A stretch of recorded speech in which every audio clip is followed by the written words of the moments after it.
Lecture number 3 में हम पढ़ रहे हैं कैपेसिटेंस कर रहे हैं। कैपेसिटेंस क्या होता है? चार्ज स्टोर करने की कैपेसिटी। कोई भी कंडक्टर है, उस कंडक्टर में चार्ज स्टोर कितना हो सकता है, उसको बोलते हैं कैपेसिटेंस। अब देखते हैं, अगर हम किसी कंडक्टर को ज़्यादा चार्ज देते हैं तो उसकी कैपेसिटी भी ज़्यादा होगी। पर एक बार आप देख लो, जैसे हमारा मान लो दिमाग है, हम 10-12 घंटे पढ़ लेते हैं, उसके बाद फिर ओवरफ्लो होने लगता है। जब हम 10-12 घंटे पढ़ते हैं तो हमारे अंदर कंटेंट स्टोर हो रहे होते हैं। जब कंटेंट स्टोर एक हमारी कैपेसिटी से ज़्यादा हो जाते हैं तो फिर हमारा पढ़ाई मन नहीं लगता या फिर कंटेंट स्टोर होना बंद हो जाता है। इसी प्रकार से जैसे 20 लीटर की हम बाल्टी ले लें, पानी की बाल्टी, ये मान लो 20 लीटर्स की बकेट है, इसमें हमने पानी भर दिया। इससे ज़्यादा पानी भरोगे तो क्या हो जाएगा? ओवरफ्लो हो जाएगा पानी। पानी भर दोगे तो पानी क्या हो जाएगा? ओवरफ्लो हो जाएगा 20 लीटर से। तो इसी प्रकार से जब जो चार्ज होता है एक किसी कंडक्टर में कि लिमिट से ज़्यादा चार्ज दे देते हैं तो वो अपने आसपास के सराउंडिंग मीडियम में ओवरफ्लो हो जाता है वो चार्ज। हम देख लेते हैं रिलेशन बिटवीन Q और C। अब चार्ज देते जाते हैं तो कैपेसिटी बढ़ती है, ये मैंने आपको बताया। अब इनके बीच हम देख लेते हैं रिलेशन कि हम जैसे चार्ज बढ़ाते हैं तो वोल्टेज बढ़ता है। हम जैसे चार्ज देते जाते हैं तो वैसे वैसे क्या होता है? वोल्टेज बढ़ता जाता है। चार्ज देते गए वोल्टेज बढ़ता गया। अब चार्ज देते गए वोल्टेज बढ़ता गया तो अब यहाँ पे प्रोपोर्शनलिटी कांस्टेंट आ जाएगा 1/C। ये है प्रोपोर्शनलिटी कांस्टेंट जिसको हम बोलते हैं कैपेसिटी, ये कांस्टेंट है C। अब यहाँ से Q की वैल्यू आ जाएगी C डेल V, या इसको हम सिंपली फॉर्म में ऐसा भी लिख सकते हैं Q equal to C V. अब ये याद करने में काफ़ी दिक्कत जाती है कि C equal to Q V था कि Q equal to C V है। तो याद ऐसा कर लो, क्यूट सी वो, या तो फिर ऐसा बोल दो क्यूट सी विक्ट्री। जैसे हम देखें कि C यहाँ पे कांस्टेंट की बात कर रहे थे। कांस्टेंट क्यों है? क्योंकि अगर मैंने दो यहाँ से बकेट लिए, दो मैंने यहाँ से कंटेनर लिए हैं, एक की कैपेसिटी है 20 लीटर, दूसरे की है 500 लीटर। ये दो है कंटेनर, एक की कैपेसिटी 20 है, एक की 500 लीटर कैपेसिटी है। तो कैपेसिटी तो मैंने फिक्स कर दी इस कंटेनर के लिए। अब आप चाहो तो थोड़ा सा चार्ज डालो, चार्ज मतलब पानी। अगर आप ये चाहो तो कंटेनर में पानी डाल रहा है तो वो चार्ज है। आप चाहो तो थोड़ा सा पानी डालो, चाहे आप पूरा भर दो 20 लीटर। ये जो पानी भरा है ना, इसको बोलते हैं चार्ज। और ये जो लेवल बढ़ रहा है ना, जो वाटर लेवल बढ़ रहा है, उसको बोलते हैं पोटेंशियल। अगर हम इस टाइप से इसको रिलेट करके पढ़े ना, तो अगर मान लो कोई बाल्टी है, बाल्टी में हमने 1 मग्गा पानी डाल दिया तो वो चार्ज हो गया। उससे उसका लेवल जो है, वाटर लेवल इतना राइज हुआ तो उसका पोटेंशियल। अब अगर देखो, इसमें मैंने भर दिया 5 लीटर वाटर, कैपेसिटी इसकी है 20 की, और 5 लीटर मैंने इसमें भरा है, तो चार्ज तो दोनों को सेम दिया है, पर इसका पोटेंशियल चेंज है। इसका पोटेंशियल ज़्यादा है, इसका पोटेंशियल कम है। इसका जो राइजिंग लेवल है वो थोड़ा कम है, तो इसका पोटेंशियल, तो इसको हम लिंक कर लेते हैं। ये जो साइज है उसको बोलते हैं कैपेसिटी, कि इस कंटेनर की साइज ये है तो वो उसकी कैपेसिटी है, और जो चार्ज है वो हो जाएगा वाटर, जितना आप इसमें पानी डाल रहे हो। और V क्या हो जाएगा? Rise in level of water, जितना वाटर का लेवल कंटेनर में राइज कर रहा है। बड़ा कंटेनर है और हमने सेम पानी डाला है तो इसका पोटेंशियल कम होगा, इसका पोटेंशियल ज़्यादा होगा। दोनों की कैपेसिटी में डिफरेंस आएगा। अब हम बात कर लेते हैं कैपेसिटेंस की यूनिट। इसी फॉर्मूले से कर लेते हैं। C इक्वल टू हो जाएगा Q/V। Q की यूनिट होती है कूलाम होती है, और इसकी होती है बोल्ट। तो कूलाम इंटू बोल्ट को बोला जाता है फैराड। फैराड बोलते हैं, फैराडे नहीं बोलते हैं। फैराडे चार्ज की है यूनिट, फैराडे यूनिट चार्ज की होती है, फैराडे नहीं बोलते हैं। V equal to negative of integration of intensity with linear integration of intensity with respect to R. कोई सा भी क्वेश्चन आए, आप सबसे पहले v equal to minus E integration of E D R लगाएँ और फिर वहाँ से क्यू सी वो से सी कैलकुलेट कर लें। तो क्वेश्चन है चार्ज इज हाफ, तो कैपेसिटेंस निकालनी है। क्वेश्चन ये है कि अगर हम किसी कंडक्टर को जो चार्ज दे रहे हैं Q, पहले हम दे रहे थे Q, अब उसको हमने हाफ कर दिया, चार्ज को मैंने कर दिया Q/2, तो कैपेसिटेंस पे क्या फ़र्क पड़ेगा? तो इसका आंसर है कोई फ़र्क नहीं पड़ेगा। रीजन, अब बाल्टी तो बन गई अपनी, अब आप चाहे उसमें चार्ज डालो या बिल्कुल मत डालो, बाल्टी तो बन गई, चार्ज मतलब पानी, अब उसमें भरो या बिल्कुल नहीं भरो, उसी कैपेसिटी फिक्स हो गई। अब नेक्स्ट क्वेश्चन बना लें इसी में कि अगर हम किसी कंडक्टर को 0 चार्ज दें तो कैपेसिटेंस में क्या पड़ेगा फ़र्क? नो, कोई फ़र्क नहीं पड़ेगा। कैपेसिटी मतलब क्या है? साइज। आपने बाल्टी बना के रख दी, अब चाहे उसमें चार्ज या पानी डालो या बिल्कुल मत डालो, कोई फ़र्क नहीं पड़ता। कैपेसिटेंस में कोई चेंज नहीं होगा। अब इससे देख लो क्यूट सीबो से देखते हैं, क्यूट सीबो से अब अगर आपने बोला चार्ज 0 है तो कैपेसिटेंस 0 हो गया। तो हम इस फार्मूले से कैलकुलेट नहीं कर सकते हैं, तो बस ये है कि कैपेसिटी किसी कंडक्टर की साइज बताती है कि उस साइज में इतना स्टोर हो सकता है। Capacity of an isolated spherical conductor, कोई कंडक्टर स्फेरिकल शेप का है, चाहे वो हॉलो हो चाहे वो सॉलिड हो, कोई फ़र्क नहीं पड़ता, चार्ज तो उसकी स्किन पे ही होता है ना। तो जो पोटेंशियल आता है उसका v इक्वल टू के क्यू बाई आर, ये फार्मूला होता है पोटेंशियल का के क्यू बाई आर, और के की वैल्यू होती है 1/4 पाई एप्सिलॉन नॉट के। ये स्मॉल के क्या है?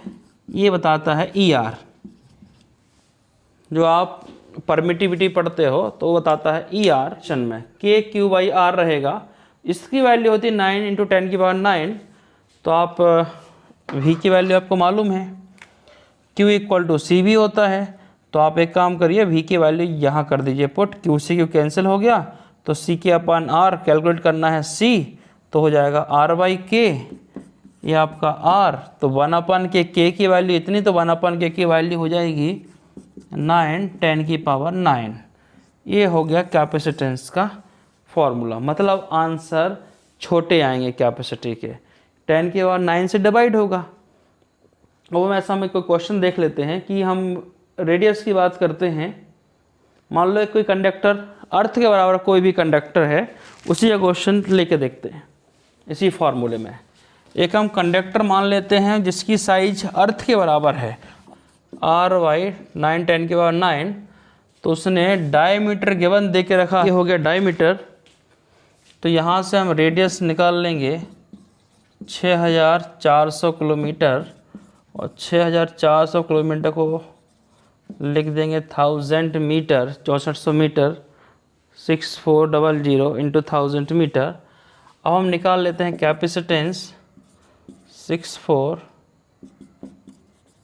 to 1000, 9 10⁹, तो 3/5 64/9, ये तो बचा 10⁻⁻⁴, 10⁻⁻⁴, इसको डिवाइड किया 9 7 जा 7.11, 10⁻⁻⁴, अगर मैं 100 से मल्टीप्लाई कर दूं तो हो जाएगा 10⁻⁻⁶, मतलब 711 माइक्रोफैरेड कैपेसिटेंस। अब अगर हम अर्थ बराबर कंडक्टर की बात भी कर लेते हैं कि अर्थ के बराबर इतना बड़ा कंडक्टर है, तो उसकी कैपेसिटेंस कितना होगा? 711 माइक्रोफैरेड। तो जो कि साइज के अनुसार बात करें तो बहुत कम इसकी कैपेसिटी है। तो अर्थ तो है ही नहीं, अर्थ तो कंडक्टर है ही नहीं, अर्थ पे क्योंकि नेट चार्ज 0 होता है, हम अर्थ की कैपेसिटी की बात तो कर ही नहीं सकते इस फॉर्मूले से। जैसे C का फॉर्मूला था C equal to r/k, k की वैल्यू होती थी 1/4 पाई एप्सिलॉन नॉट, तो 1/4 पाई एप्सिलॉन नॉट r, तो C को हम इस फॉर्मूले से कैलकुलेट नहीं कर सकते हैं। हम अर्थ की कैपेसिटी इस फॉर्मूले से कैलकुलेट नहीं कर सकते हैं, इस बात को याद रखें। उसका रीज़न ये है कि अर्थ एक आइसोलेटेड कंडक्टर नहीं है। इसके आसपास मीडियम तो है ही ना, इसके आसपास तो सराउंडिंग मीडियम है, वो भी डालता है इफेक्ट। लाइटनिंग होती है तो यहाँ से नेगेटिव चार्ज आया और ये अर्थिंग होती है, यहाँ से पॉजिटिव चार्ज आया, तो दोनों चार्ज ने कर दिया कैंसिल। तो अर्थ का जो नेट चार्ज होता है ना, वो नेट Q 0 होता है। अर्थ का नेट चार्ज 0 होता है। जब नेट चार्ज 0 होता है अर्थ का, तो वहाँ पर पोटेंशियल 0 होता है। तो अर्थ का पोटेंशियल 0 होता है। तो C = Q भी, मुझे नहीं पता फॉर्मूला क्या होता है, क्यूट सी वो, हाँ क्यूट सी वो, ये याद रहता मुझे, क्यूट सी वो। तो यहाँ पे C की वैल्यू हो जाएगी Q/V। तो Q तो हमारे पास है ही नहीं, नेट है, आइसोलेटेड नहीं है, तो पोटेंशियल 0 है। तो इस तरह अर्थ की जो कैपेसिटेंस निकलती है वो इनफाइनाइट मान लेते हैं हम। अर्थ एक ऐसी कैपेसिटी का कंडक्टर है, आइसोलेटेड नहीं है अर्थ। अगर आइसोलेटेड है तो ये है, कोई कंडक्टर आइसोलेटेड है तो ये फार्मूला। तो हम इस फार्मूले से अर्थ की कैपेसिटेंस को डिटरमाइन नहीं कर सकते हैं, क्योंकि ये फार्मूला आइसोलेटेड कंडक्टर के लिए है और अर्थ आइसोलेटेड कंडक्टर नहीं है। कि जो कैपेसिटेंस है वो कितनी आ गई, इनफाइनाइट आ गई है। और ये MCQ में क्वेश्चन पूछा, डायमेंशन Q की तो होती है 80, I = Q/T, और V का होता है W/Q। V को बोलते हैं W/Q। तो एक Q और ऊपर जाएगा तो यहाँ हो जाएगा Q²। तो ये 80 दो बार आएगा, और W का होता है mL²T-2। W का आप बोल रहे हो तो फोर्स इनटू डिस्प्लेसमेंट, फोर्स की तो मुझे याद ही रहती है mL/T-2, और ये L तो कितना हो जाएगा mL²T-2। सही है। इसको कैलकुलेट कर, ये याद नहीं करने, कैलकुलेट करने हमें। तो A²T² mL²T-2 सॉल्व किया तो m-L-2 माइनस से ऊपर हो गया प्लस हो जाएगा A²। ये है dimension. Energy store in capacitor. अब कैपेसिटर है, इससे हम चार्ज जैसे देते जा रहे हैं, चार्ज बढ़ाते जा रहे हैं, तो इसका पोटेंशियल बढ़ता जा रहा है। ये चार्ज बढ़ता जा रहा तो पोटेंशियल बढ़ता जा रहा। तो ये जो ग्राफ निकल के आएगा ना, तो इस ग्राफ के जो एरिया है, एरिया अंडर द कर्व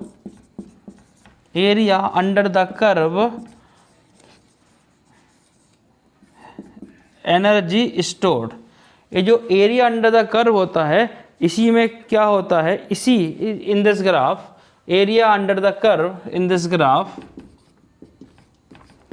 अगर हम इस ग्राफ की बात कर लें, इस ग्राफ में जो एरिया अंडर द कर्व है, ये जो एरिया दिख रहा है, ये क्या बता रहा है, ये यहाँ पर आपको एनर्जी स्टोर करने को बता रहा है कि इतनी एनर्जी स्टोर हो गई कैपेसिटर के अंदर। अब देखो, वर्क का फॉर्मूला होता है QV, और वर्क किसके इक्वल होती है, वर्क एनर्जी के इक्वल होती है। अब हम बात कर लेते हैं कैपेसिटर में कितनी स्टोर हुई। तो स्मॉल वर्क किया तो स्मॉल पोटेंशियल रहेगा। तो Q का फॉर्मूला CV। तो यहाँ रखा हुआ, हमने इंटीग्रेट किया है। तो बता देता हूँ, x⁴n dx का इंटीग्रेशन होता है n+1/n+1। अगर x की जगह v है, ये v है, और पावर यहाँ पर कुछ नहीं है, मतलब 1 है, तो ये n की जगह कितना हो गया 1, x की जगह v, तो कितना हो जाएगा v की पावर v²/2। तो इसका जो इंटीग्रेशन आएगा v dv, तो कितना हो जाएगा v²/2। तो ये वर्क आ जाएगा। वर्क यहाँ पर एनर्जी के फॉर्म में स्टोर होगा CV²/2। U का फॉर्मूला आ जाएगा CV²/2। इसके 3 फार्मूले आएंगे, जैसे मैकेनिक्स में फोर्स के बनते थे। तो फर्स्ट फार्मूला U = CV²/2, अब इसमें 3 फार्मूले और कैलकुलेट कर लेते हैं इसके।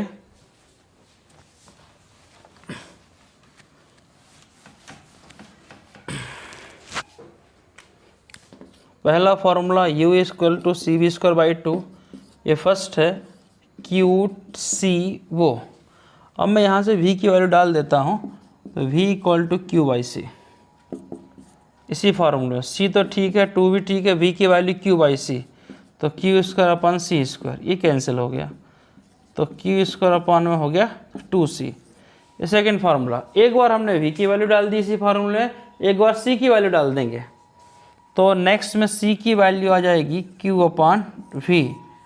इसी फार्मूले में पुट करना है c की वैल्यू, तो u इक्वल टू c की वैल्यू q अपॉन v, और यहाँ पर था v स्क्वायर और ये 2v था, तो कैंसिल हो गया, तो QV upon 2।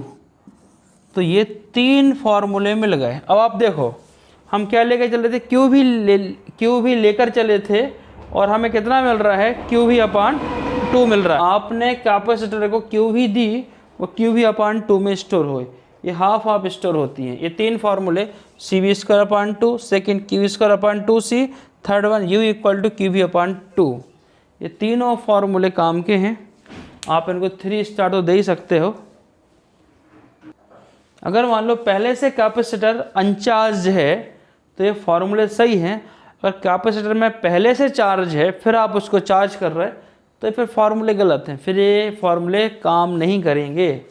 Loss of energy, ये भी एक IMP क्वेश्चन है, कैलकुलेशन बस ज़्यादा है इसमें, बाकी सिंपल टॉपिक है।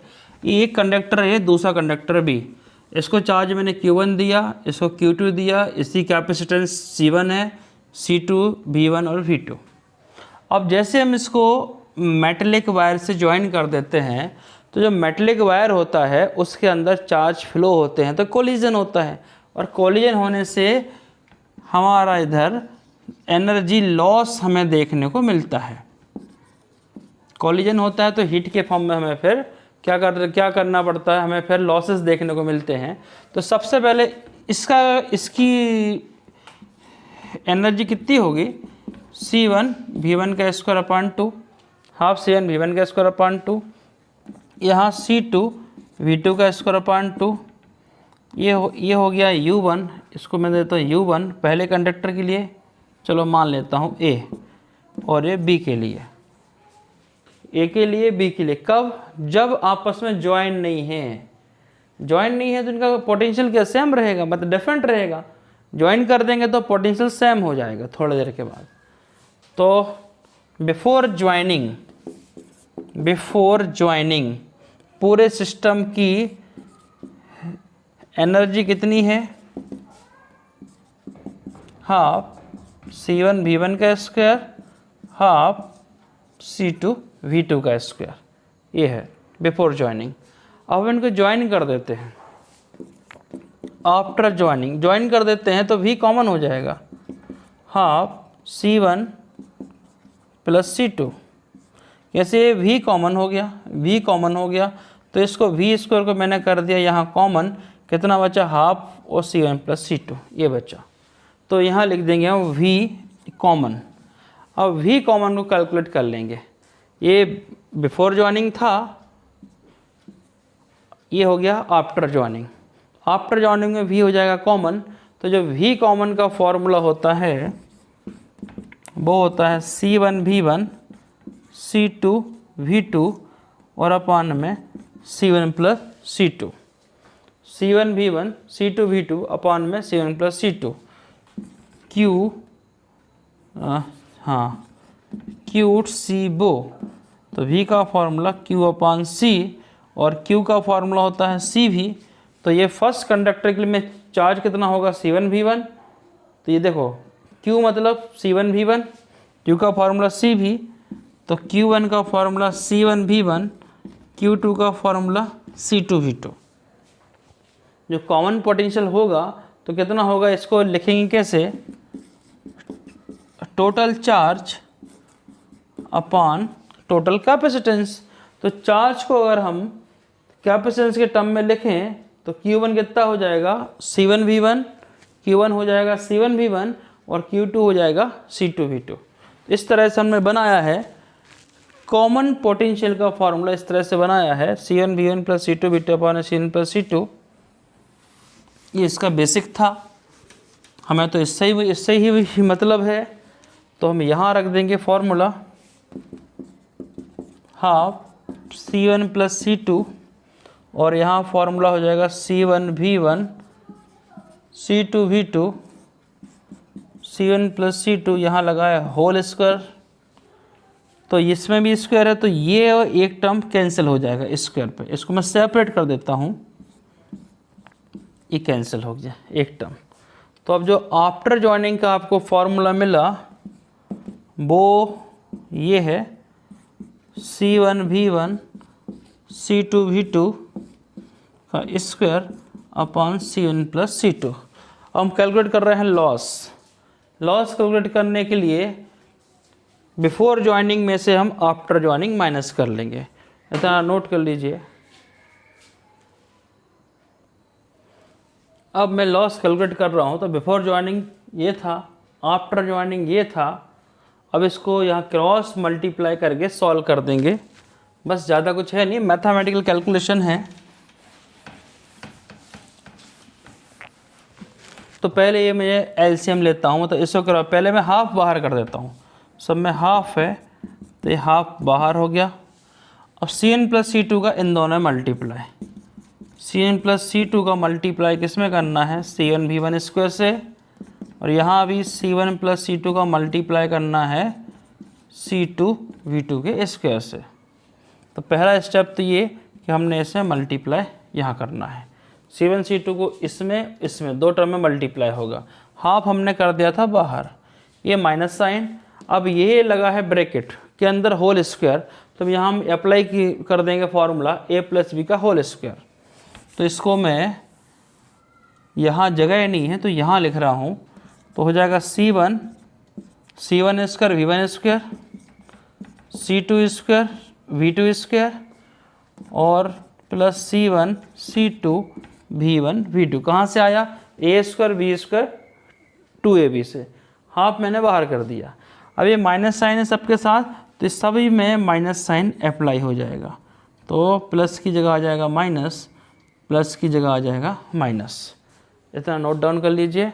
अब अगले स्टेप में मैं इनको मल्टीप्लाई कर, C1 करूँगा इसमें, C2 करूँगा इसमें, C1 का इसमें C2 का इसमें, मतलब ये दो, यहाँ से दो टर्म चार टर्म ऊपर से मिलेंगे। इतना नोट होने का तो मल्टीप्लाई कर रहा हूँ, C1 का इसमें कर रहा हूँ C1 में। सबसे पहले ये अपना हाफ बाहर,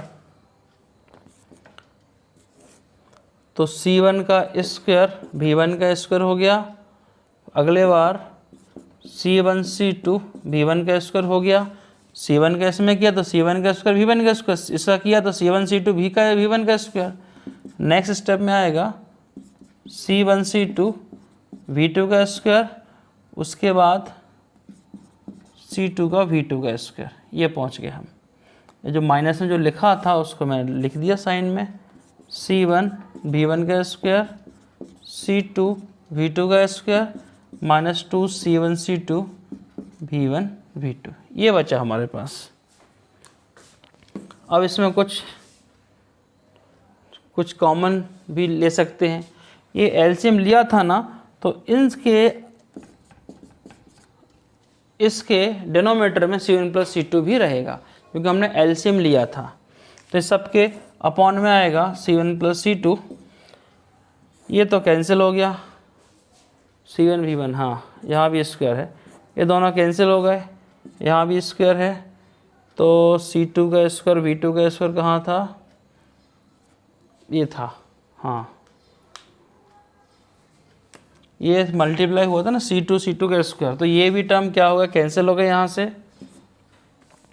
अब बचा क्या, C1 C2, तो सबसे हम ये अपना हाफ पहले से बाहर था, C1 प्लस C2 भी बाहर कर दिया इसको, यहाँ बचा C1 C2 सब में है, तो C1 C2 को भी कॉमन लिया, तो अब बचता है यहाँ से V1 का स्क्वायर V2 का स्क्वायर 2V1 V2। तो फिर बन गया formula a square B square minus 2ab, तो ये जो फॉर्मूला आया V1 माइनस V2 का होल स्क्वायर के टर्म में आया और 2C1 प्लस C2, ये आ गया C1 V1 माइनस V2 का होल स्क्वायर अपॉन में 2C1 प्लस C2, ये आ गया एनर्जी लॉस का फॉर्म। अब अगर किसी सिस्टम में लॉस जीरो है, किसी सिस्टम में एनर्जी का लॉस जीरो है, तो जीरो कर दिया, तो उससे क्या मिला, ये वाला टर्म तो जीरो हो गया, तो V1 माइनस V2 जीरो हो गया, तो V1 इक्वल टू V2, मतलब पोटेंशियल सेम है। अरे यहाँ पोटेंशियल सेम है, V1 minus V2 V minus V हो गए, सेम पोटेंशियल है, तो क्या हो गया, जीरो। तो V1 इक्वल टू V2 मिला हमें, और फिर QC वो से हमें यहाँ से V की वैल्यू मिल गई Q/C, तो V1 की जगह रख देंगे Q1C1 Q2C2, क्रॉस मल्टीप्लाई किया तो Q1C2 इक्वल टू Q2C1, और C क्या दिखाता है, साइज कौन दिखाता है, रेडियस, तो Q1R2 इक्वल टू Q2R1। ये दो कंडीशन ऐसी हैं, इन कंडीशन को अगर किसी सिस्टम में एनर्जी लॉस जीरो है तो इन तीन फार्मूले को हम यहाँ स्टार्ट करने वाले हैं पैरेलल प्लेट कैपेसिटर। इसके पहले हम यहाँ जानेंगे कैपेसिटर का प्रिंसिपल। तो सबसे पहले प्रिंसिपल की बात कर लें। जो कैपेसिटर एक ऐसी डिवाइस होती है जिसके साइज और वॉल्यूम को में चेंज किए बिना इसकी हम कैपेसिटी को बढ़ा सकते हैं। एक बार फिर से, कैपेसिटर एक ऐसी डिवाइस होती है जिसके साइज या वॉल्यूम को चेंज किए बिना हम उसकी कैपेसिटी को बढ़ा सकते हैं। और इस कैपेसिटर के अंदर चार्ज स्टोर किया जाता है। चार्ज है तो उसमें वर्क डन ही मिल जाएगा, फोर्स मिल जाएगा, और वो सारी तमाम चीज़ें मिल जाएंगी हमें जो हमें चाहिए है। अब देख लेते प्रिंसिपल। अब कैपेसिटर का प्रिंसिपल पढ़ेंगे, बड़े ध्यान से समझेंगे इसको। जैसे मैंने एक आइसोलेटेड प्लेट ली, ये आइसोलेटेड प्लेट है, इसको मैंने प्लस चार्ज दिया, प्लेट का नाम A है, इसको मैंने प्लस चार्ज दिया। फिर इसके पास ये होगी प्लेट A, अब इसके पास हम दूसरी प्लेट लेके आए, तो इस पे इस प्लस चार्ज के कारण इस पे क्या आ जाएगा, माइनस चार्ज आ जाएगा। माइनस चार्ज कहाँ से आया, ये कोई सिस्टम है, ये कोई कंडक्टर है, ये कैसा है, न्यूट्रल, मतलब इसके अंदर number of plus number of minus charge हैं। तो इस वाले प्लस को देखते हुए इसके सारे माइनस चार्ज इस बॉडी पे आ गए, इस साइड आ गए, सारे माइनस यहाँ आ गए, और सारे प्लस ये कर देगा रिपेल, तो सारे प्लस इस साइड आ गए। अब याद रखना, जब मैंने आपको थोड़े समय पहले पढ़ाया था कि जो प्लस चार्ज होता है उसका पोटेंशियल हायर होता है। जो भी प्लस चार्ज होता है, प्लस चार्ज का पोटेंशियल हायर होता है।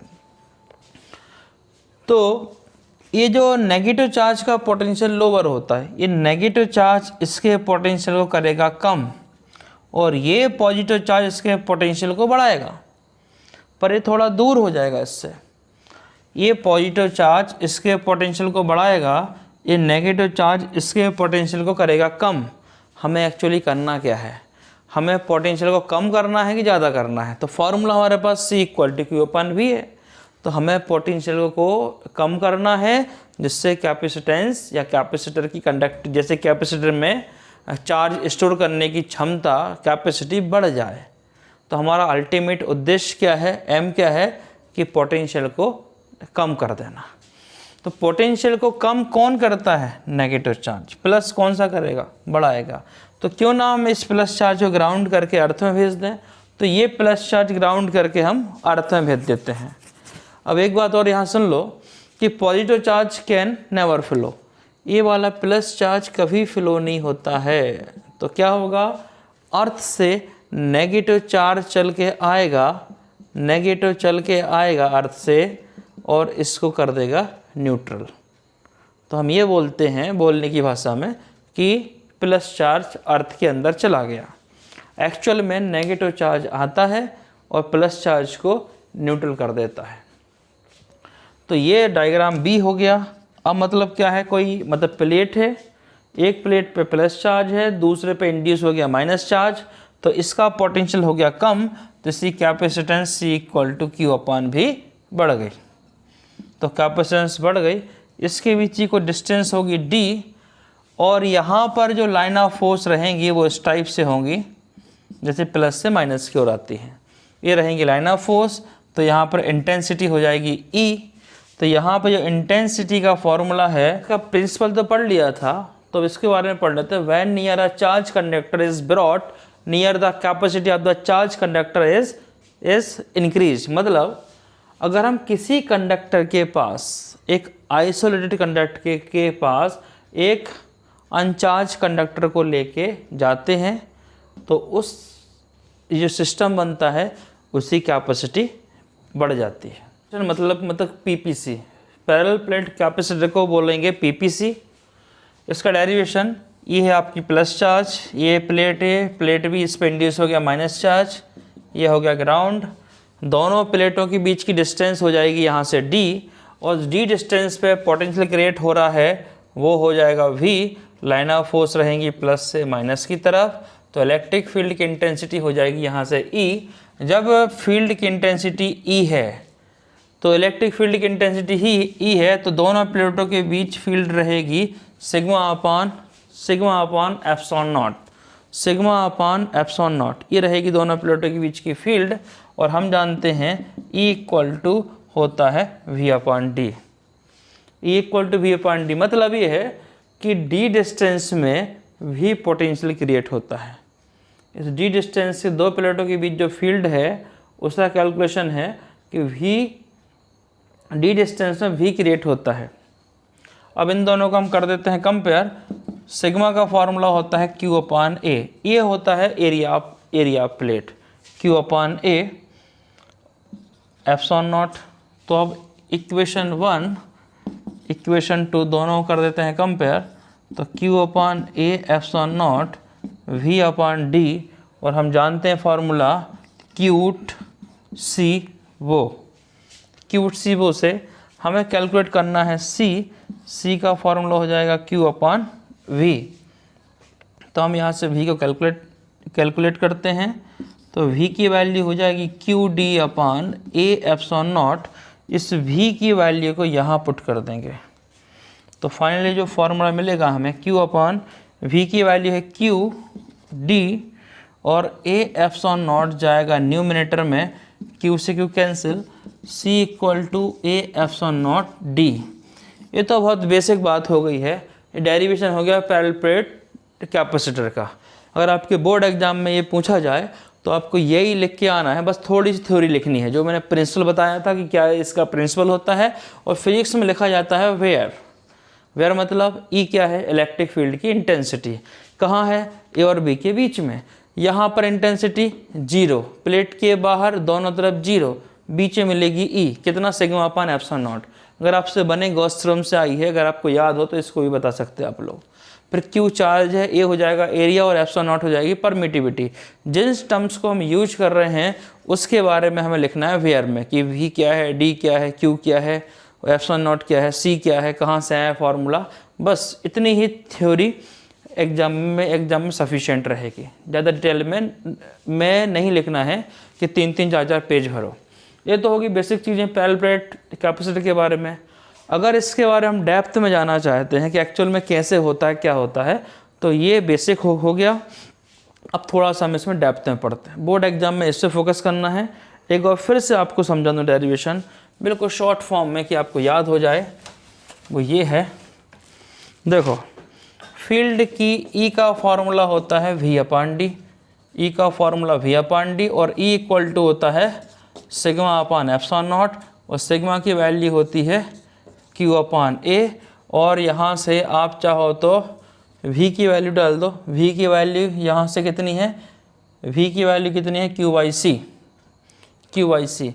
तो आप यहाँ रख दो Q बाई सी, Q से Q कैंसिल, तो C कैलकुलेट हो जाएगा। यहाँ से C की वैल्यू हो जाएगी यहाँ से A epsilon naught D। 2 step में ख़त्म हो जाएगा, याद रखने के लिए, ओरल याद करने के लिए कि एक्चुअल में करना क्या है, दिमाग में कंटेंट होना चाहिए कि रियल में करना क्या है। तो अब थोड़ा डेप्थ में बढ़ते हैं अपन पैरेलल प्लेट कैपेसिटर में। एग्जाम ओरिएंटेड तो बातें यही थी। तो पीपीसी को हम यहाँ बेसिक लेवल से पढ़ रहे हैं कि एक्चुअल में होता क्या है। तो देखो ये हमने ले ली मेटेलिक प्लेट। अब हम मेटेलिक प्लेट में चार्ज दे रहे हैं प्लस, ये प्लस चार्ज दिया, तो मेटलिक सरफेस पे चार्ज पूरी स्किन पे फैलता है। तो यहाँ दिया तो यहाँ भी आएगा। चार्ज दिया आपने Q, तो फर्स्ट कंडीशन में Q आपने दिया इधर, एक Q चार्ज दिया, थोड़ी देर में ये पूरा का पूरा चार्ज यहाँ आ जाएगा, यहाँ आ जाएगा, यहाँ आ जाएगा, यहाँ आ जाएगा, मतलब ये Q/2 हो जाएगा, Q/2 हो जाएगा। मतलब आपने चार्ज दिया +Q, मेटेलिक कंडक्टर है तो दोनों तरफ स्किन पे हाफ हाफ बढ़ जाएगा। उसके बाद ये यहाँ हाफ हाफ हो गया। अब मैं ये आपका प्लस हो जाएगा Q/2। अब इसके बाद दूसरा कंडक्टर लेके आए तो ये हो जाएगा यहाँ -Q चार्ज, -Q, जितना इस पर टोटल चार्ज है इस पर Q, तो यहाँ न्यूट्रल करने के लिए कितना हो जाएगा -Q, बाकी इसका प्लस चार्ज कर देंगे ग्राउंड। तो ये एक्चुअल में इस पर चार्ज होता है मेटेलिक कंडक्टर में Q12 और यहाँ होता है Q। मैंने आपको अभी पढ़ाया, यहाँ Q पढ़ाया था, यहाँ भी -Q पढ़ाया था, वो सब सिंप्लीफाइड बातें थी। अब इसको देखते हुए पैरेलल प्लेट कैपेसिटर का सिंबल होता है, दो लाइन ऐसी होती हैं, एक प्लस होती है और एक माइनस होती है। अगर एक डंडी बड़ी और छोटी हो जाए ना, एक डंडा बड़ा एक छोटा हो जाए तो वो बन जाती है बैटरी। अब लाइन से मतलब समझो, पैरेलल प्लेट कैपेसिटर, दो प्लेटें आपस में पैरेलल हों, मान लो ये दो प्लेट हैं, ये आपस में पैरेलल हैं, आपको लाइन दिखेंगी, पर ये लाइन नहीं है, ये लाइन नहीं है, इनका शेप कुछ भी हो सकता है। दो सर्कुलर प्लेटें भी हो सकती हैं, दो सर्कुलर प्लेट आपस में पैरेलल हों, दो ट्रायंगुलर प्लेट आपस में पैरेलल हों, ये भी पॉसिबल है, दो स्क्वायर या रेक्टेंगल प्लेट भी आपस में पैरेलल हो सकती हैं। मतलब किसी भी शेप की कोई भी प्लेट आपस में पैरेलल हो, ये इसको उसको बोलते हैं पैरेलल प्लेट कैपेसिटर। दो किसी भी शेप की प्लेट आपस में पैरेलल हो सकती है। अब हम इसका सिंप्लीफाइड डायग्राम को डील करते हैं। सिंप्लीफाइड डायग्राम जो हमें डील करना है वो यहाँ रहेगा प्लस चार्ज, यहाँ +Q, तो ये हो जाएगा -Q, ये हो जाएगा ग्राउंड, और इसके बीच में रहेगी यूनिफॉर्म फील्ड, ये बीच में यूनिफॉर्म रहेगी, और जो एज में रहेगी इस टाइप से कर्व फील्ड, प्लस से माइनस, एज में ऐसी फील्ड रहेगी। इसलिए जब कोई भी आप क्वेश्चन करते हो तो वहाँ लिखा जाता है इग्नोर एज इफेक्ट, इसको बोलते हैं एज इफेक्ट, कि इसको आप भूल जाओ, इस एज इफेक्ट को कर दो इग्नोर। जब हमें इस थोड़ी सी टर्मिनोलॉजी नहीं पता होती है तो फिर कन्फ्यूजन होता है कि क्या है एज इफेक्ट।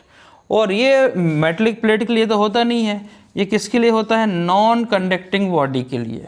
तो हम आज से ये मानेंगे जितने भी मेटलिक प्लेट है वो नॉन कंडक्टिंग बॉडी है, क्वेश्चन सॉल्व करने के लिए, डेरिवेशन सॉल्व करने के लिए। अगर हम मेटलिक प्लेट को लेके चलते हैं तो हम फिर ये डेरिवेशन, ये सारे फार्मूले किसी काम के नहीं रहेंगे हमारे। तो ये है नॉन कंडक्टिंग बॉडी। तो सिंप्लीफाइड डायग्राम ये है प्लस और माइनस, एज इफेक्ट को कर देंगे निगलेक्ट।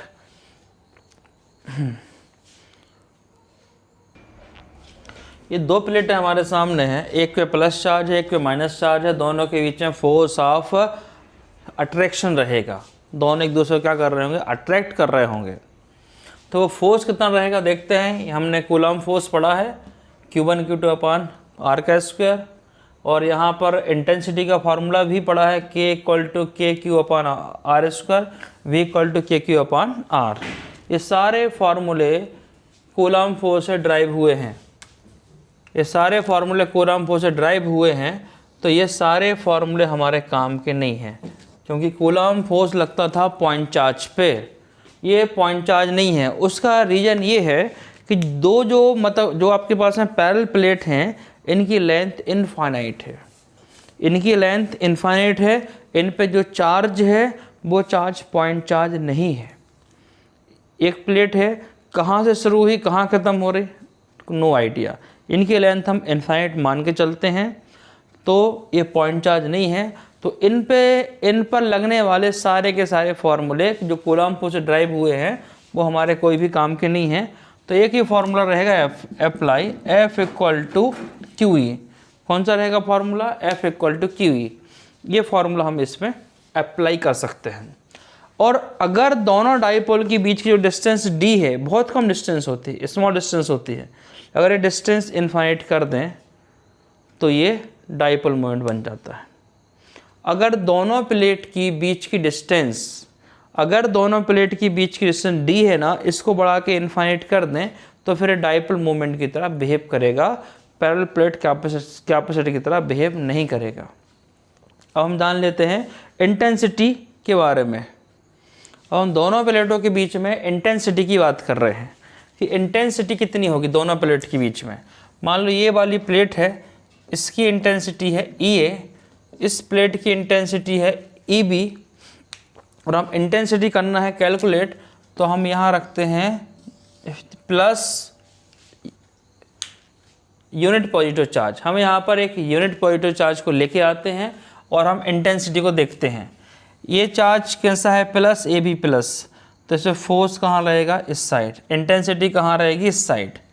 तो इस चार्ज पे प्लस की चार्ज के कारण इंटेंसिटी रहेगी EA इस डायरेक्शन में, मेरे राइट हैंड की डायरेक्शन में, आपका लेफ्ट हैंड हो सकता है। फिर अब इन दोनों चार्ज, ये प्लस है ये माइनस है, तो इसको क्या करेगा, खींचेगा, तो इसकी भी इंटेंसिटी आएगी इस साइड। मतलब EA की इंटेंसिटी की डायरेक्शन और EB की डायरेक्शन सेम है, तो जो टोटल इंटेंसिटी मिलेगी वो हो जाएगी EA प्लस EB। इसके बीच में जो टोटल इंटेंसिटी मिलेगी वो हो जाएगी EA प्लस EB। और हमें ये अच्छे से पता है गॉस थ्योरम से कि किसी सिंगल प्लेट पर चार्ज के कारण जो इंटेंसिटी होती है वो E equal to sigma upon 2 epsilon naught होती है, वो होती है E equal to sigma upon 2 epsilon naught. तो यहाँ हो जाएगा, दोनों में चार्ज डेंसिटी सेम है सिग्मा, तो sigma upon 2 epsilon naught, sigma upon 2 epsilon naught, तो टोटल हो गया 2 सिग्मा अपान 2 एप्सिलॉन नॉट, मतलब सिग्मा अपान एप्सिलॉन नॉट। दो प्लेटों के बीच जो इंटेंसिटी मिलेगी वो सिग्मा अपान एप्सिलॉन नॉट मिलेगी। दो प्लेट की बीच intensity sigma upon epsilon not, और यहाँ पर प्लेट के बाहर इंटेंसिटी 0, प्लेट के बाहर इंटेंसिटी 0। ये सारे फॉर्मूले नॉन कंडक्टिंग बॉडी के लिए ही वैलिड हैं, पर अभी तो हम सिंप्लीफाइड तरीके के लिए सब सारी चीज़ों को पढ़ेंगे। अब हम दोनों प्लेटों के बीच पोटेंशियल डिफरेंस की बात कर लेते हैं। तो अगर यूनिफॉर्म फील्ड होती है और d डिस्टेंस पे दो प्लेट होती हैं तो उनके बीच में पोटेंशियल होता है V इक्वल टू ED। ये यूनिफॉर्म फील्ड के लिए वैलिड है, अदरवाइज वो इंटीग्रेशन का फॉर्मूला था। तो V इक्वल टू ED, और E को हमने अभी निकाला intensity sigma upon epsilon naught. तो यहाँ जो पोटेंशियल का फॉर्मूला बना वो हो गया sigma upon epsilon naught D हो गया। अब हमने यहाँ से देखा कि V is proportional to D। Capacitor के केस में वोल्टेज डिस्टेंस के कैसा होता है, डायरेक्टली प्रोपोर्शनल होता है। और जो कूलॉम्स लॉ से हमने वोल्टेज का फॉर्मूला ड्राइव किया था वहाँ था KQ अपान D, वहाँ ये डिस्टेंस के रेसिप्रोकल था, यहाँ डायरेक्टली प्रोपोर्शनल है। ये थोड़े से वेरिएशन तो हो ही गए हैं कैपेसिटर के अंदर। अब हम इसकी कैपेसिटी भी फाइंड कर लेते हैं। तो Q इक्वल टू हमने पढ़ा था CV, Q equal to V की वैल्यू आ गई यहाँ से sigma upon sigma epsilon naught D, और सिग्मा होता है Q अपान A, तो Q अपान A, Q से Q हो जाएगा कैंसिल। तो हम यहाँ से कैपेसिटी कैलकुलेट हो जाएगी A epsilon not upon D। ये कैपेसिटी, यहाँ नॉट लिख रहा हूँ क्योंकि ये नॉट मतलब मीडियम कुछ भी नहीं है, एयर या वैक्यूम है। अब अगर हम यहाँ कोई मीडियम को फिल कर देते हैं, इसके अंदर कोई मीडियम भर देते हैं, मीडियम भरना बहुत इम्पोर्टेंट होता है। क्यों, बताता हूँ आपको। अगर हम कोई मीडियम भर देते हैं तो यहाँ आ जाएगा AK epsilon not upon D, उस मीडियम से मल्टीप्लाई हो जाता है। तो जो नया फॉर्मूला बनेगा कैपेसिटी का फॉर मीडियम वो A एप्सिलॉन नॉट D, तो ये आएगा। किसी मीडियम के लिए कैपेसिटी फाइंड करना है आपको, तो उसकी कैपेसिटी अगर हम एयर और वैक्यूम में फाइंड कर लेते हैं, और जो मीडियम का डाइलेक्ट्रिक कांस्टेंट है उससे मल्टीप्लाई कर देते हैं तो मीडियम की कैपेसिटी फाइंड कर लेते हैं। मीडियम भरना क्यों ज़रूरी होता? देखो, एक प्लेट प्लस है, एक माइनस है। हम इसको क्या है कि पकड़ के बैठे हैं, फोर्स ला के पकड़ के बैठे हैं, क्योंकि ये प्लस माइनस क्या होंगे, आपस में टच हो जाएंगे और शॉर्ट हो जाएगा। जैसे ये दोनों प्लेट आपस में टच होंगी तो एक बन जाएगा थिक कंडक्टर, फिर एक कैपेसिटर नहीं होगा, ये थिक कंडक्टर बन जाएगा और इसकी कैपेसिटी इनफाइनाइट हो जाएगी, क्योंकि दोनों पे पोटेंशियल सेम हो जाएगा या पोटेंशियल जीरो हो जाएगा।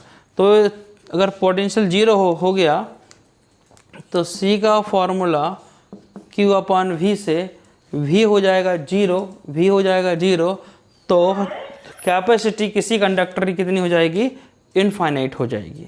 दोनों प्लेटें आपस में चिपक जाएंगी अट्रैक्शन फोर्स के थ्रू।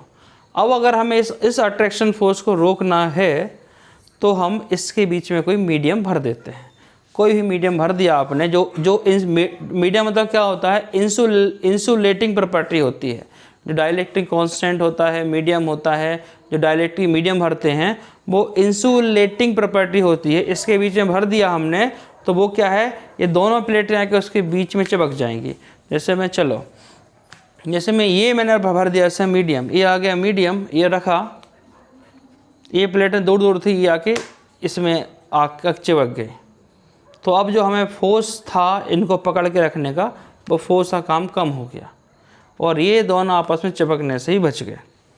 तो ये कैपेसिटर, अगर कोई कैपेसिटर बना रह सकता है तो उसके बीच में कोई मीडियम होना चाहिए। मीडियम नहीं है तो उसका कैपेसिटर को बने रखना तो पॉसिबल ही नहीं लग रहा मुझे। तो मीडियम होना मस्ट है, कोई भी डाइलेक्ट्रिक मीडियम। डाइलेक्ट्रिक मीडियम से मतलब क्या होता है, इंसुलेटिंग प्रॉपर्टी या कोई इंसुलेटर। दो कंडक्टर के बीच हम इंसुलेटर फंसा देते हैं, लगा देते हैं, तो वो कैपेसिटर बन जाता है और चार्ज को स्टोर करना शुरू कर देता है। Next topic, capacitance of parallel plate capacitance in presence of partially dielectric medium.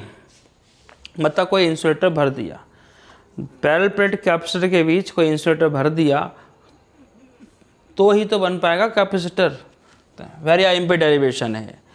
अब हम देखते हैं बेसिक चीज़ें। ये एक प्लेट, ये दूसरी प्लेट, दोनों के बीच हमने कोई मीडियम भरा है, उसकी मोटाई, उसकी थिकनेस T है और दोनों प्लेट की डिस्टेंस D है। अब आप देखो, एक प्लेट ये है, एक प्लेट ये है, और ये जो है मोटाई, ये समझ लो इस टाइप से।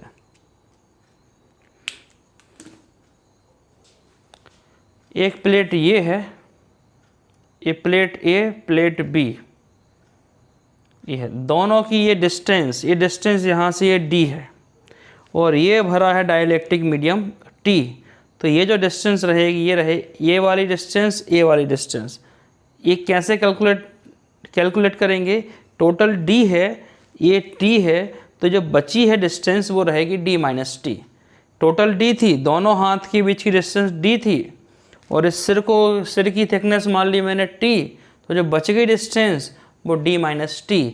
या आप इस टाइप से समझें, ये डिस्टेंस है 20 सेंटीमीटर मान लो और इस सिर है 10 सेंटीमीटर, तो बचा कितना? 20 - 10 मतलब 10 सेंटीमीटर।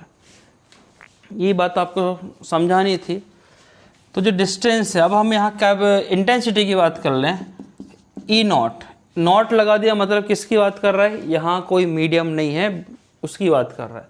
E0 का फॉर्मूला हमने पढ़ा था σ/ε0 और सिग्मा होता है Q/A ε0। अगर इंटेंसिटी कोई मीडियम नहीं है तो ये होती है, अगर कोई मीडियम है तो σ/ε0 K होता है, तो Q/A ε0। ये दोनों इंटेंसिटी आ गई। यहाँ इंटेंसिटी यहाँ रहेगी E0, ये मीडियम है तो यहाँ इंटेंसिटी होगी Q/A ε0।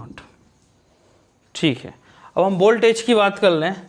E का फॉर्मूला होता है V/D। यूनिफॉर्म फील्ड में D डिस्टेंस में वोल्टेज क्रिएट होता है V। तो यहाँ से वोल्टेज का फॉर्मूला आएगा V = ED। चूँकि D को हमने यहाँ यूज किया है तो हम D को मान लेते हैं डिस्टेंस, D डिस्टेंस रहेगी। तो सबसे पहले हम वोल्टेज निकाल रहे हैं किसका, एयर या वैक्यूम का। तो ई आ जाएगी, एयर या वैक्यूम की डिस्टेंस क्या थी, डी में से टी माइनस कर दिया।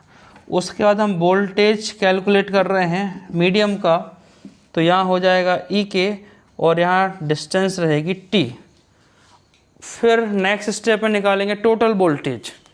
जब टोटल वोल्टेज आएगा V equal to V naught plus हो जाएगा वी के। तो ये वी नॉट और वी के की वैल्यू पुट कर देंगे हम इधर। वी नॉट की value E not D minus T, V की वैल्यू हो जाएगी ई के टी, और ई नॉट की value Q upon A epsilon not, E की वैल्यू क्यू अपॉन ए के एप्सिलॉन नॉट। ये वैल्यू हम कर देंगे पुट।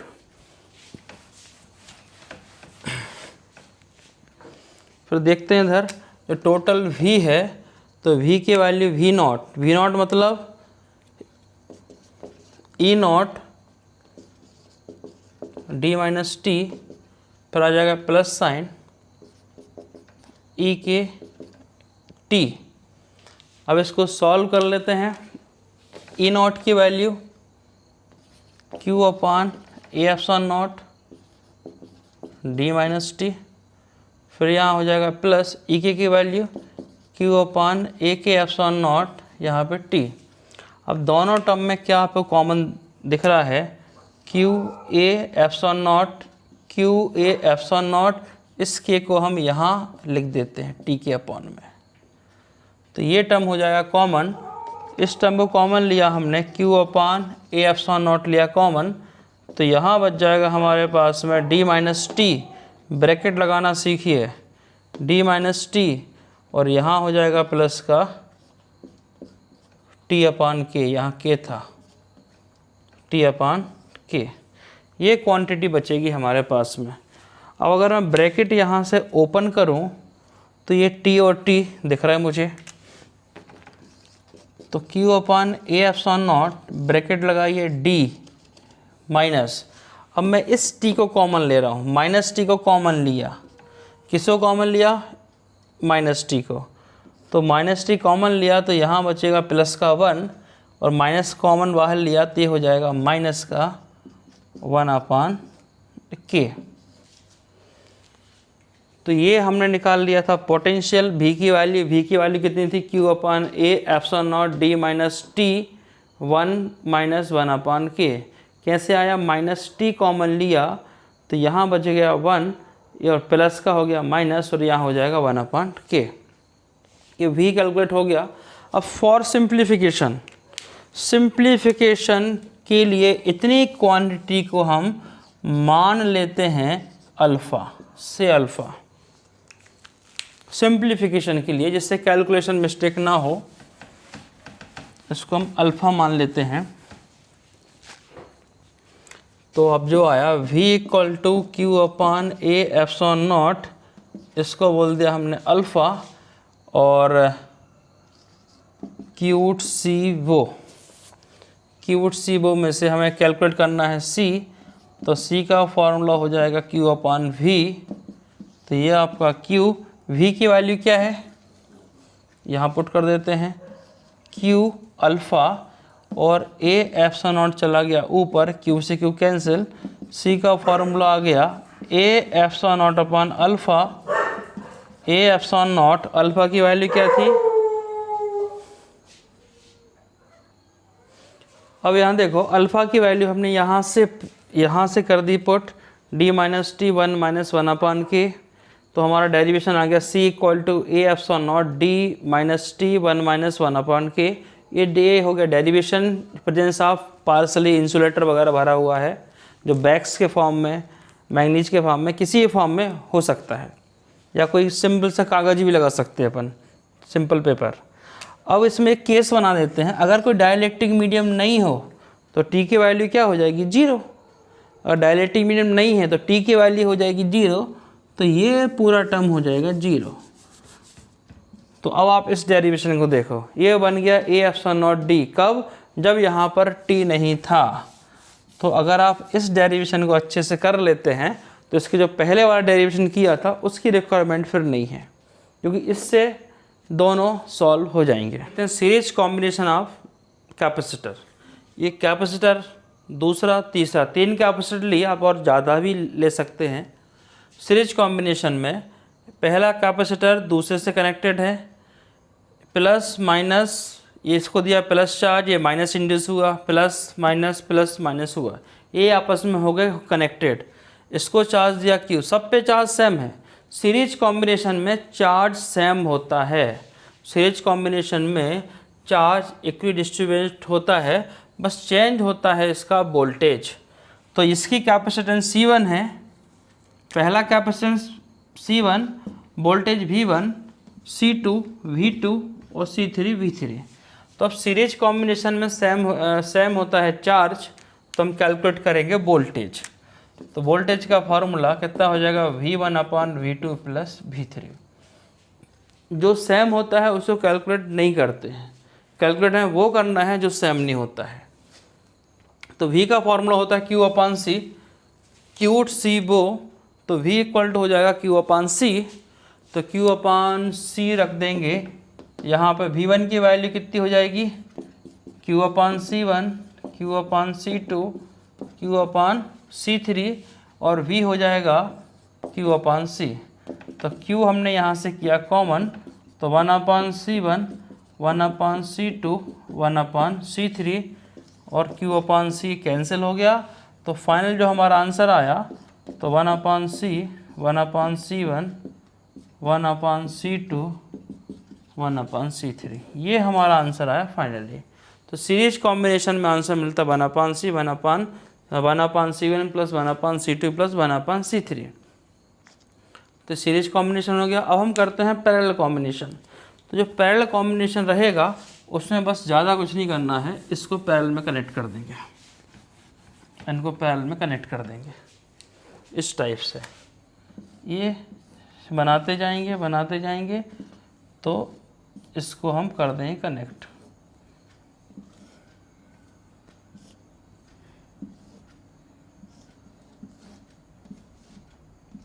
ये हो जाएगा कनेक्ट। ये पैरेलल कॉम्बिनेशन सबको रहेगा प्लस चार्ज, ये प्लस Q, ये रहेगा सबको प्लस चार्ज रहेगा P। इसको मैं ऐसे पढ़ता हूँ, सीरीज में चार्ज सेम, तो पैरेलल में क्या सेम होता है, वोल्टेज। पैरेलल कॉम्बिनेशन में वोल्टेज सेम होता है, तो यहाँ वोल्टेज V, यहाँ भी V, यहाँ भी V, तीनों में वोल्टेज सेम रहेगा, चार्ज डिफरेंट रहेगा।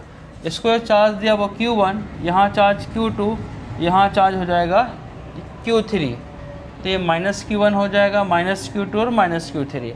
पैरेलल कॉम्बिनेशन में वोल्टेज सेम होता है, चार्ज डिफरेंट होता है, और डिफरेंट यहाँ चार्ज है, तो हम कैलकुलेट करने वाले हैं चार्ज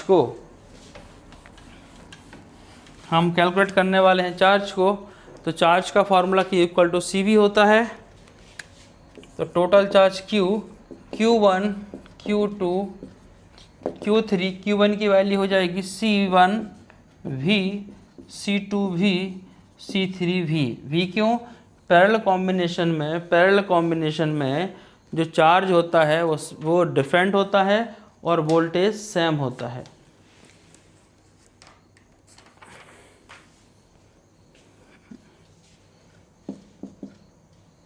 यहाँ से हमने चार्ज दिया Q, तो 3 पार्ट में डिस्ट्रीब्यूट हो गया, Q1, Q2 और Q3 के फॉर्म में। तो Q की वैल्यू हो जाएगी CV, यहाँ रखा CV, V ले लिया कॉमन, तो C1 plus C2 plus C3, CV, V से भी कैंसिल, C की वैल्यू आ गई C1, C2 और C3। तो पैरेलल कॉम्बिनेशन में फॉर्मूला होता है C1, C2 प्लस C3, ये फॉर्मूला हो गया पैरेलल कॉम्बिनेशन के अंदर। जो 1 डिग्री जनरेटर होता है वो हाई DC वोल्टेज को जनरेट करता है। हाई DC वोल्टेज कितना, मेगा वोल्ट में, 10⁶ वोल्ट को जनरेट करता है, मेगा वोल्ट में जनरेट करता है, और ये पार्टिकल को एक्सेलरेट करता है, तो इसको बोलते हैं पार्टिकल एक्सीलरेटर भी कहते हैं। 1 डिग्री जनरेटर का दूसरा नाम है पार्टिकल एक्सीलरेटर। अगर हम Q चार्ज को V वोल्ट से एक्सेलरेट करें तो उसमें U एनर्जी स्टोर हो जाएगी, U एनर्जी क्रिएट हो जाएगी। अब अगर हम किसी पार्टिकल में या किसी फील्ड में 3 × 10⁶ वोल्टेज दे दें, अगर हम किसी फील्ड को 3 × 10⁶ या 3 मेगावोल्ट वोल्टेज दे दें तो उसका एयर का ब्रेकडाउन हो जाता है। तो आसपास की जो फील्ड बनती है वो पूरी एयर में, जो चार्ज एयर में ट्रांसफर हो जाता है। तो हम इतना वोल्ट तो दे ही नहीं सकते, इतना वोल्ट दोगे कहाँ से? तो उसके लिए हमने बना के रखा है एक पार्टिकल एक्सेलेरेटर वान डी ग्राफ जनरेटर। पार्टिकल को स्टोर करने के लिए हाई पोटेंशियल को स्टोर करता है, पार्टिकल को एक्सेलेरेट करने के लिए हाई पोटेंशियल को स्टोर करता है। स्टोर कैसे होता है? ये लगी यहाँ पे मोटर, एक मोटर यहाँ पे हाई टेंशन, जैसे हम यहाँ से हाई टेंशन देते हैं तो वो पूरा का पूरा वोल्टेज आ जाता है COM1 पे। COM1 मतलब कॉम क्या बोले हैं? इसके सिरे पेन का होता है नुकीला होता है, तो चार्ज कहाँ जाता है? शार्प एरिया की तरफ बढ़ता है, चार्ज का करेक्टरिस्टिक्स। तो इसका पूरा चार्ज आता है कॉम पे, तो ये कॉम पे हो गया नेगेटिव चार्ज, तो आसपास की एयर हो जाती है पॉजिटिवली चार्ज, ये हो गई पॉजिटिवली चार्ज। और ये फिर हमने मोटर के थ्रू इस बेल्ट को घुमा रहे हैं, तो ये रेगुलरली क्या हो रहा है, जैसे वो आटे चक्की घूमते हैं ना, ये वैसा ही बेल्ट घूमता रहता है, वैसा ही बेल्ट घूम रहा। तो यहाँ चला जाएगा प्लस चार्ज, अब ये प्लस चार्ज यहाँ पे इंड्यूस कर देगा माइनस चार्ज, जितना ये यहाँ से प्लस गया है वहाँ पर, तो ये माइनस इंड्यूस कर देगा और माइनस से ये पूरे यहाँ पे प्लस इंड्यूस हो जाएगा चार्ज। तो ये वान डी ग्राफ की वर्किंग है जो आपको समझना है, यही वर्किंग है, यही इसका प्रिंसिपल है। डायग्राम आएगा, प्रिंसिपल आएगा, तो आपको क्या बताना है? हाई टेंशन वोल्टेज दिया हमने, तो यहाँ नेगेटिव चार्ज हुआ, तो ये एयर विंड है, ये पॉजिटिवली चार्ज, एयर का ब्रेकडाउन हो जाएगा, चार्ज का ब्रेकडाउन होगा, फील्ड का ब्रेकडाउन होगा, तो ये आसपास की एयर पॉजिटिवली चार्ज हो जाएगी, और पॉजिटिव चार्ज यहाँ इंड्यूस होकर नेगेटिव चार्ज, नेगेटिव यहाँ इंड्यूस होकर पॉजिटिव चार्ज, ये चार्ज स्टोर होता जाएगा क्योंकि ये पूरा रहता है हॉलो। इसकी करीबन जो हाइट है वो कम से कम 15 मीटर की होती है, 15 मीटर की हाइट होती है, बहुत बड़ा होता है, जगह ज़्यादा घेरता है। इसका काम है पार्टिकल को एक्सीलरेट करना, कि हाई वोल्टेज को प्रोड्यूस करना, और न्यूक्लियर फिजिक्स में इसका यूज़ होता है।